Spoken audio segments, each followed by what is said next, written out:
Jemi rikthyer në studio dhe ashtu sikur se unë e thash edhe në fillim të emisionit, sot do të flasim shumë për sigurinë ushqimore, do të flasim shumë për sigurinë e atyre produkteve që ne konsumojmë dhe marrim në përditshmërinë tonë, në familjet tona.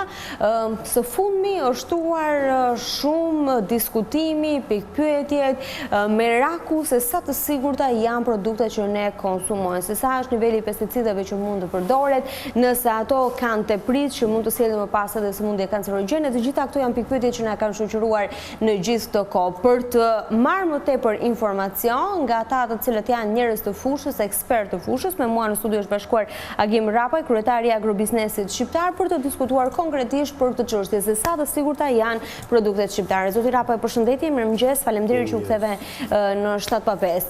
Sa të sigurt jemi ne? Janë të drejta shqetësimet e qytetarëve të ngritura së fundmi për cilësinë dhe për sigurinë e produkteve? Ne bëjmë mirë që flasim për këtë temë, sepse siguria ushqimore është një lloj si ushqimi. Çdo ditë që ne ham ushqimin, çdo ditë kemi prezent sigurinë ushqimore. Dhe të flasësh për sigurinë ushqimore nuk është e thjeshtë, për arsye sepse është një zinxhir i gjithë që përmbledhet vetëm në një fjali, siguri ushqimore. Dhe këtu mund të kapësh segmente të caktuara, ti analizosh ato segmente dhe mund të nxjerrësh një konkluzion. Por e përgjithshmja në Shqipëri për produktet që prodhojnë fermerët, produktet janë produkte të mira. Janë produkte të mira dhe të konsumueshme sepse ka disa arsye. Arsyeja e parë është që në zonat rurale punojnë rreth 350.000 fermerë. 350.000 fermerë konsumojnë për vete, konsumojnë për blegtorinë, dhe në të njëjtën kohë prodhojnë diçka edhe për tregun, për konsumatorin urban. Tashmë, nisur nga logjika e thjeshtë, secili që konsumon për vete, për fëmijët e vet dhe për blegtorinë e vet, nuk prodhon produkte që janë jashtë standardit, përjashtuar rastet e pa mjaftueshmërisë së njohjes së problemit, apo raste të tjera që janë sporadike. Mund të ketë fermer për shembull që një pjesë mbjellin për ta shitur, pjesën tjetër e kanë për konsum personal. Kjo është një opinion urban. Kjo është një opinion që i rrugës. Ne nuk kemi konstatuar një fenomen të tillë që të mbjellin vetëm për veten, edhe të mbjellin edhe për konsumatorin veçantë. Kjo nuk është një çështje që është për tu diskutuar. Është raste sporadike, ne mund të thash, në këtë zinxhir të gjatë ne mund të gjejmë raste sporadike, por e veçanta e përgjithshmja është që fermerët atë që mbjellin për vete, mbjellin për blegtorinë dhe mbjellin dhe atë pjesën tjetër që mbetet për konsumatorin e gjerë urban. Tashmë bëjmë mirë që flasim për sigurinë ushqimore, sepse është një term që do kërkon vëmendje çdo ditë. Çdo ditë ne duhet të mendojmë dhe të flasim për ato që nuk na shkojnë. Por unë kam një mendim timin, por që s'është vetëm imi, për e konsultuar dhe me ekspert, që opinionin për sigurinë ushqimore në zinxhirin e vet nuk mund ta bëjnë rrugtarët. Nuk mund ta bëjnë fermerë që kalojnë rrugës, elektricistë, apo që të them njerëz të cilët nuk janë ekspertë të kësaj fushë. Për mua do të ishte shumë interesante nëse për sigurinë ushqimore do të flisin ekspertë të njohur të Universitetit Bujqësor, ekspertë të bioteknologjisë, ekspertë të cilët kanë njohuri për mbrojtjen e bimëve dhe apo mbrojtjen e kafshëve, siç janë veterinerët, zooteknikët. Kjo do të ishte një element shumë i mirë për të kuptuar për sigurinë ushqimore. Por këtu kemi dhe do të qenë një parantezë. Gjithmonë muajin prill futet prodhimi vendas i perimeve në treg. Hyrja në treg ka gjithë ato konfliktet e veta, ka dhe problemet e veta. Dhe në këtë kohë, ata që importojnë nuk kanë interes të fusin prodhimin vendas dhe natyrisht ju merrni sasi të tregut. Dhe këtu lindin edhe problemet që duhet. Pra ju mendoni që gjithë kjo zhurmë është efekt konkurrence? Jo, gjithë zhurma është efekt konkurrence, por këtu është brenda edhe konkurenca. Dhe ne këtë duhet ta themi dhe duhet ta theksojmë. Është brenda dhe konkurenca. Dhe këtë nuk duhet të kemi frikë ta themi. Për arsye sepse unë nuk mund të besoj një fermer që kalon rrugës edhe thotë që brenda ditës ne poqem shalqinin me një stimulant brenda natës. Nuk mund ta besoj këtë. Nuk mund ta besoj këtë, sepse është e pabesueshme. Dhe nga ana tjetër, nuk mund të besoj një tjetër rrugtar i cili thotë që nëse doni domate të mira shikoni se janë ato italianet. Nga e di ky që janë ato të mira. Çfarë informacioni ka ky, çfarë analizash ka bërë ky. Por nuk do të tërheqim vëmendjen asnjëherë nga një fenomen tjetër, nga laboratorët tanë. Natyrisht, këtu unë kam të rejë vëmendjen, do vazhdoj të rejë vëmendjen, sepse laboratorët tanë nuk janë në kapacitetet e duhura për të shfrytzuar. Kemi godina shumë të mira, të bëra me lekë dhe Bashkimit Evropian, kemi importuar shumë pajisje për laboratorët, por në kanë ikur ekspertët. Pra cilët institucion ndodhen laboratorët? Laboratorët ndodhen disa institucione, dhe ky është një fenomen krejt tjetër që kërkon rregullim. Laborator kanë universitetet, laborator kanë AKU-t, laborator kanë institutin veterinar, pra laborator ka edhe higjiena, por nga të gjitha këto lloj laboratorësh kërkohet që ne të shtojmë investimet në laborator, në mënyrë që të shtojmë numrin e analizave. Është fakt për të thënë që tremojën e parë, për mbetjet në prodhimet e perimeve, janë marrë 47 analiza. Janë bërë 47 analiza dhe në 47 analiza nuk ka asnjë që është mbi normën e lejuar. Dhe ky është fakt. Kur themi mbi normën e lejuar, janë norma të cilat i përdoret dhe Bashkimi Evropian, pra kush është norma që ne kemi vendosur? Shiko, bima ka nevojë për të gjitha elementet kimik, elementet organik dhe që ajo të rritet i do të gjitha këto, por i do në sasi të caktuara. Bima ka nevojë që të ruhet nga elementet të dëmtimit dhe nga insektet, ka nevojë njëkohësisht edhe për disa stimulus të tjerë dhe preparate të tjera që janë të domosdoshme. Por njëkohësisht bima ka nevojë që të formsoj kokrën dhe të formoj frutin siç duhet, ka nevojë edhe për disa preparate të cilat i njeh Bashkimi Evropian, por gjithmonë këto me mas. E kuptoj. Mirë, zoti Rapaj, nuk e di nëse ju keni dëgjuar, por mua her pas here më ndodhën në përditshmëri edhe për shkak se e trajtojmë her pas here në emision. Të dëgjoj qytetarë të cilët thonë, lule shtrydhet në këtë periudhë bëhen me ngjyrose, nëse i fut në ujë me sodiu del ngjyra. Domate gjithashtu për të pasur atë ngjyrën e bukur të kuqe kanë elemente. Kastravecat nëse i fut në ujë, masia e tyre do të zmadhohet. Janë legjenda, janë të stimuluara, apo mund të ketë edhe element vërtetësie? Këtu ka një problem që duhet trajtuar ashtu siç e meriton. Që ne të nxjerrim konkluzion mbi këto të thëna, duhet patjetër që të kemi disa analiza, të kemi bërë disa prova dhe të kemi parë kush i trajton këto analiza dhe këto prova që ne kemi. Unë nuk e di kush mund të thotë, por unë do shqetësohesha shumë nëse profesorët e institutit bujqësor do të ma thoshin këtë. Unë do të shqetësohesha shumë nëse një laborator privat ose shtetëror publik do ta thoshte këtë konkluzion. Por nuk mundem të shqetësohem aq shumë kur këtë e thotë legjenda urbane. Në tërë botën ka të tilla. Dhe nuk e di ata që i bëjnë këto prova, sa shkencore janë, si i kanë bërë, si e kanë realizuar, dhe nga kjo pikpamje nuk mund të prononcohem që a kanë të drejtë ata apo s'kanë të drejtë. Ju personalisht ndjeni të sigurt për produktet që konsumoni?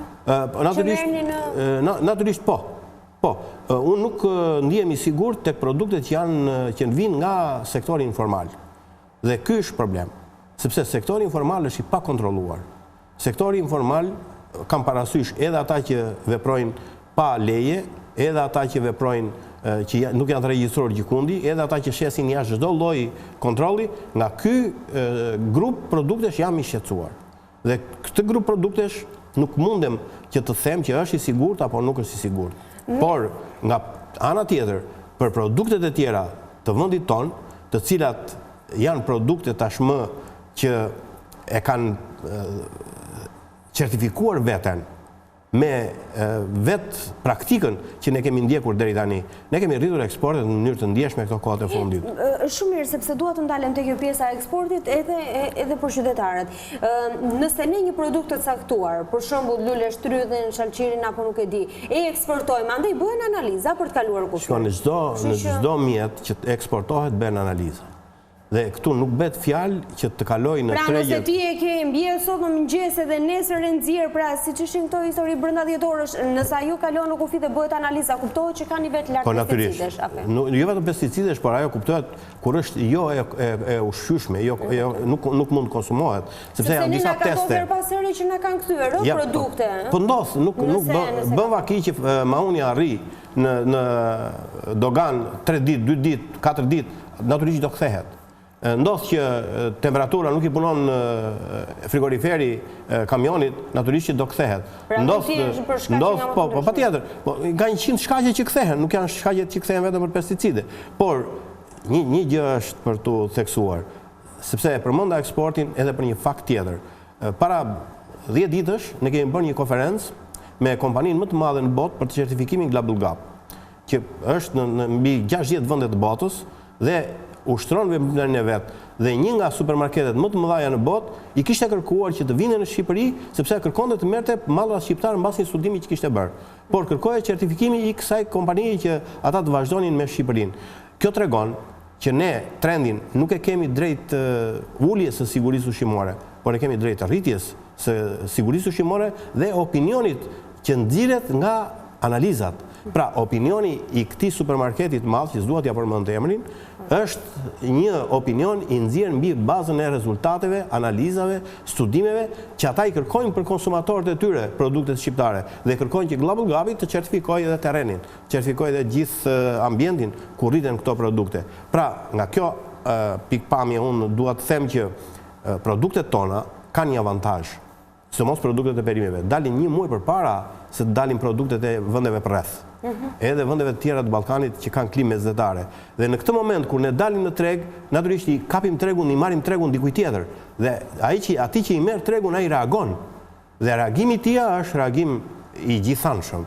Është reagim, kuptohet, luftë tregtare. Dëmtohen fermerët nga kjo zhurmë e madhe? Dëmtohen prodhuesit e ndershëm. S'duhet përmend fermerët në tërësi. Por prodhuesit e ndershëm dëmtohen, ata që kanë investuar, ata që kanë frigorifer, që kanë paguar para për frigoriferet, ata që pagojnë para për të mbajtur standardet e gjithë procesit, e gjithë zinxhirit të sigurisë ushqimore, të gjithë ata dëmtohen. Ata dëmtohen sepse ata kanë një kosto. Dhe natyrisht, në momentin që nuk tërhiqet produkti dhe nuk konsumohet produkti, bie kërkesa, por a kërkesa bie çmimi. Por në qytetari, si duhet ta kuptoj që një produkt që ai zgjedh është i mirë, nuk ka probleme, nuk ka nivel të lartë pesticidesh, transformi një tjetër që këtë ta shpjegova, qofse unë jam interesuar të nxjerr një konkluzion për këtë. Jo vetëm tregun informal, por nëse unë dua të kuptoj dhe të përgjigjem kësaj pyetje, puna e parë janë analizat. Mirë, po ka analiza, bëhen në përditshmëri analiza? Po si bëhen analiza për vetë kontroll. Kanë laboratorë që bëjnë vetë kompanit, që shesin, ata të formalizuarat, e bëjnë laboratorët tanë, e bëjnë higjiena, e bëjnë kushdo. Kushdo mund të çojë analiza sipas një procedure të caktuar. Por këtu ne duhet jemi shumë të kujdesshëm kur flasim në përgjithësi. Unë do të përkrahja median, e kam përkrahur gjatë gjithë kohës kur ka folur për sigurinë ushqimore, sepse shpesh edhe ne vetë, kur kemi pasur probleme, kemi shkuar në media për të denoncuar fakte konkrete, me emra konkret, dhe këtë doja të theksoja. Nëse ne duam si media me gjithmonë të krijojmë një barrierë për sigurinë ushqimore, atëherë ne duhet të flasim pa frikë me emër për secilin. Dhe ai që por me fakte. Me fakte dhe me emër. Nëse nuk e ka problem një media për të vajtur për të bërë analizat e një produkti të caktuar dhe për t'ia përplasur dikujt që nuk është korrekt. Unë nuk mendoj që ne jemi të 100% dhe jemi të pa konkurrueshëm në këtë punë e sigurisë ushqimore. Nuk e mendoj kështu. Ne kemi plot probleme. Problemin e parë ne kemi tek çështjet e, si thua, kohës kur ne vjenim produktin mbas përkatjes. Në gjuhë i thon karantinë. Koha e karantinës tek ne nuk është se zbatohet nga të gjithë fermerët, por edhe nga produktet e tjera. Dhe koha e karantinës ka shumë rëndësi. Ne kur i bëjmë një antibiotik baktis, lopës, deles e tjerë, ne duhet të rrim disa ditë pa t'i marrim produktin dhe ta konsumojmë. Këtu nuk jemi shumë të sigurt. Dhe për këtë ne duhet patjetër që të ngrëmë në këmbë gjithë veterinerët në mënyrë të tillë që ata në momentin që bëjnë këto egzaminime dhe bëjnë trajtime të kësaj natyre, të presin kohën e dur, po kështu kur bëjmë spërkatjet e nevojshme me perimet dhe frutat e tjera me radhë. Edhe këtu ne kemi përsëri probleme, por ne nuk mund të themi që kemi probleme me dashje në këtë mes për të goditur dëmtuar konsumatorin. Këtu ka mosnjohuri, edhe kjo është për të thënë, sepse fermerët tanë nuk është se e njohin shumë këto preparatet e fundit, por unë do të theksoj dhe një gjë, dhe do të bëj një thirrje atyre që importojnë pesticide, plera kimike apo medikamente të ndryshme për blegtorin. Tashmë ju hoqet dhe të vëshoja. Dhe në këtë moment ne kemi mundësinë që të importojmë produkte të cilat kanë efektin më të vogël të dëmshëm në bim dhe që transmetohet pastaj në trupin e njeriut. Ne duhet të marrim preparata cilësore tashmë, sepse 20% nuk janë pak, janë shumë. Dhe për këtë do t'i bëja thirrje edhe AKU-s, t'i bëja thirrje edhe gjithë institucioneve publike që të ushtrojnë kontrollin tek importuesët për cilësinë e këtyre produkteve dhe të shtojnë sa më shumë fonde për laboratorët për të kontrolluar cilësinë e këtyre produkteve. I trembemi në tregut informal të pesticideve? Natyrisht që i trembemi sepse tek tregu informal i pesticideve kohët e fundit ka pasur një ngritje dhe një zhvillim kur ishte të vëshëja, por nuk ka më arsye që ky treg duhet të funksionojë dhe këtu ne duhet jemi të pamëshirshëm. Ishte shumë kënaqësi që ishe këtu mëngjes me mua në 7:05. Shpresoj që të kemi qetësuar sa do pak qytetarët, të cilët na kanë ndjekur. Për mundësinë që na jepni që të komunikojmë me njerëzit, të komunikojmë me anëtarët tanë në mënyrë të tillë që ata të orientohen drejt për këto probleme të cilat na ndodhin, po dhe do të na ndodhin vazhdimisht. Ishte shumë kënaqësi edhe një herë, të uroj një ditë sa më të mbarë. Do të ndalemi në një hapësirë të shkurtër reklamash e më pas do të diskutojmë për politikë. Do të flasim për bindjen demokratike. Me mua në studio do të jetë Fabian Topollaj.